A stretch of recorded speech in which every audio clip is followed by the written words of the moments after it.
Masusurpresa ka sa kaperahan mo. Pwedeng maganda sa'yo month ng December. Or bago mag-December, doon mo makikita yung bunga ng mga paghihirap mo ng ilang buwan.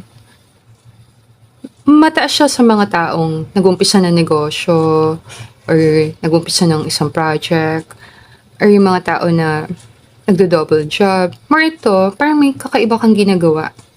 Hindi mo siya mararamdaman sa umpisa. Kung matagal ka na nagnenegosyo, then kapit lang, hangman, konting sacrifice pa.